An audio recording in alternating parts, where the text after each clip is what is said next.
In this video, we're going to talk about the Death Guard HQ choice, Lord of Contagion. I'm going to give you 5 tips and tricks to how to use them in your Death Guard army, and we will be right back. Hello again, Tabletop Warriors, and welcome back to the Plague Den. My name's Tony. This is my continuing video series where we explore the 40k universe one model at a time.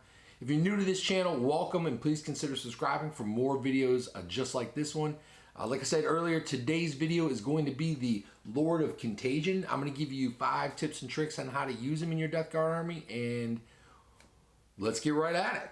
Number 1 is going to be points and how you choose him as an HQ. So he's right around 117 points, depending on whether you decide you want the Plague Reaper or the Man Reaper. The Plague Reaper is a little more expensive. That's what he comes with. You can switch it out. So the big thing here is I would not be centering my army around the Lord of Contagion. I would be using him as what I would like to refer to as a auxiliary HQ unit, right? So if you need another HQ unit to head up a detachment, or you're taking him as even a third HQ unit, you already have your battalion, you want to add a detachment, or even if you don't have a detachment, you want to add another HQ unit. That's kind of his role. He can't cast any spells. He doesn't have any range abilities. He is very killy in combat, but he's also very slow. And we'll get into some of these little tips later. But mostly just focus on the fact that I don't think that you can use him as a HQ to focus your army around. That's more designed for Typhus or a Chaos Lord or the Sorcerers or the Demon Princes or the Plague Caster or something like that. This guy's more of a auxiliary HQ, and he should be used as such. You can't be real worried about whether or not this guy survives. I wouldn't make him your warlord. I certainly wouldn't want to give him a whole bunch of, like if you're going to put a relic on him or anything like that. I would avoid that stuff and just use him for what he does best, which is get into the fight, draw a lot of attention, do a lot of wounds, do a lot of distracting your opponent with the deep strike ability and all that stuff. And we'll get into some of those things, but auxiliary HQ unit. Number 2 is going to be his weapon option. So he comes equipped with the Plague Reaper, and it's a +2 strength, -3 AP, straight D3 damage plague weapon you get to reroll the ones with. But it's pretty expensive compared to the Man Reaper. The Man Reaper is +3 to your strength. It's -3 AP, and it does D3 damage. So you're really getting that 1 extra strength, but you are giving up a little bit of damage. On the whole, you're giving up about 1 damage average per roll. Usually you're going to roll 1 or 2 on the D3, maybe sometimes 3s, but compared to the straight D3. So you got to make a consideration here. Is it worth the points for what you're getting out of the Plague Reaper? And I think that a lot depends on what you're going to be using them for, and what you're going to be putting them up against. And does he go against multi-wound targets, or is he kind of going against hordes where it's really not going to make much of a difference, or your basic infantry units that he can just kind of cleave through 1 damage at a time? So give that some consideration. He doesn't have a ranged attack, which is also obviously kind of an issue. He does get disgustingly resilient. He is in the Cataphractii armor, which means that he's really slow, but he is very resilient when it comes to, he gets his disgusting resilient, he gets a 3-up invul, and the save for Terminator armor. So he's very resilient, but take into consideration how much that Plague Reaper costs. I know I've said this before in another video, and I'll link it up here, but you can it's easy to take that model and turn his Plague Reaper into a Man Reaper just by kind of cutting that piece and gluing it on the other way. So take that into consideration. Number 2 is his weapon systems. Number 3 is going to be the comparison between him and a Chaos Lord. Now, for point systems and resiliency, he is the better option.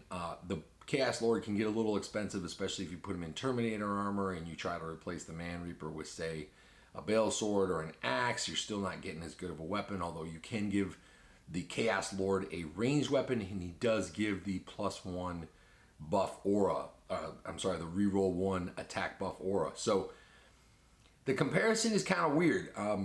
They're both HQ choices.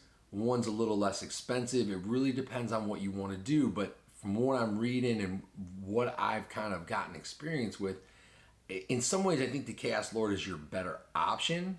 You get a lot more out of him. He's not as resilient. You do get, like I said, a ranged attack if you're going to use him. So, but if you decide you want to use the Lord of Contagion, I think he's going to be strictly, you're going to have to just strictly use him as a melee character and not worry about whether or not he dies. You can't, he doesn't give any buffs, so you really can't afford to keep him in the back or kind of wait for him. You got to get him out there and have him do what he does best, which is take a lot of hits and deliver a lot of damage in combat. So you really kind of got to work on ways to get him in combat. So the comparison between him and the Chaos Lord, I think the Chaos Lord is better, but I think this guy can be better in very specific scenarios if you run your game right and you plan for those scenarios. Number 4 is going to be how you deploy him in your army. He does have the Cataphractii armor, as we talked about earlier. He's very slow, so putting him in your deployment zone and making him slog up there is going to take forever. Teleporting him in, you got the new FAQ rules where you really can't bring him in now until turn 2. If you bring him in turn 1, he's going to be in your deployment zone. So it kind of works against him a little bit. You really wanted to get him in turn 1 up in those enemy lines and start working on causing chaos back there. But I still think it's pretty good on turn 2. The big thing about him is your opponent is going to have to deal with him. So if you have a pair of these, Winter's SEO, I don't know if you watched any of his videos. If you don't, I recommend checking him out. He uses the Death Guard a lot, and he has, I think they're called the Brothers Grimm. He has 2 of these guys, and he deploys them together in Deep Strike a lot. And they cause a lot of havoc. So you could go that way, or you could deploy him with some Terminators or even Death Shroud or whatever and start causing chaos in the back line. It's going to force your opponent to take their attention off of your other units and start focusing on this guy, who they know, if they have any experience with Death Guard, is that he is very killy in melee. He's very hard to deal with that 3-up invul and 2+ save, 5-up disgusting resilient. He does a ton of damage. He's got 6 wounds. So once he gets into melee, he's going to start causing problems, especially with the Nurgle's Gift ability that he gets because he's a Lord of Contagion like Typhus. So I think he's still good, but I think you have to teleport him in or deploy him in forward on turn 2 and just put him out there and hope he can get into melee. And even if he doesn't get into melee, even if he gets shot down, he's still sucking in a lot of shooting because he's so hard to kill. So the last thing, number 5, is going to be the Nurgle's Gift rule. So all Death Guard units that are within 7 inches of him, if there's enemies within 1 inch of them, they get mortal wounds at the start of your turn. So this is a good tactic, and you can kind of work this in your favor, especially if you put him in the middle of a lot of different units that are all in close combat with units. You can start inflicting hopefully multiple mortal wounds a turn. But it's not a tactic that you want to rely on. It's not a tactic I don't think that you want to try to make as a main focus. You just want to use it as hey, this is working and we're doing multiple mortal wounds, and it's kind of an additional thing that goes along with him.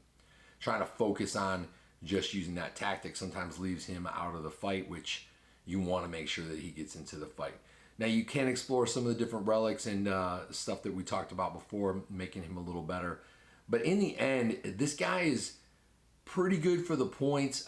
He's pretty good if you need to fill the HQ slot. Obviously, there are much better HQ options between Typhus and Demon Princes and some of the casters and that kind of thing. But if you're just looking to fill out your points or fill out your HQ slot or find an HQ for your detachment and you need a killy guy who can deep strike, I think that this is a good guy, especially for the points. And he does a ton of damage in combat, which makes him pretty good. You just don't expect a whole lot more out of him based on the points that you're paying and what you're getting for him. So the only thing I wanted to say before I close this video is the Plague Den has 500 subscribers as I was editing this video. So I wanted to give you guys a shout out and a thanks for subscribing and the support. I've been at this like 4 months now, and I'm getting pretty good feedback. Let me know what else I can do to change things up or give you guys content that you want. But I'm pretty happy about the 500 subscribers, and I just wanted to say thank you to y'all for the support and watching the videos. So thanks. Please comment down below and discuss how you're using this guy in your Death Guard army. I'd really like to hear from you guys. Like this video and please subscribe for more videos from the Plague Den. Until next time, this is Tony saying to win all your battles in life and on the tabletop. See y'all later.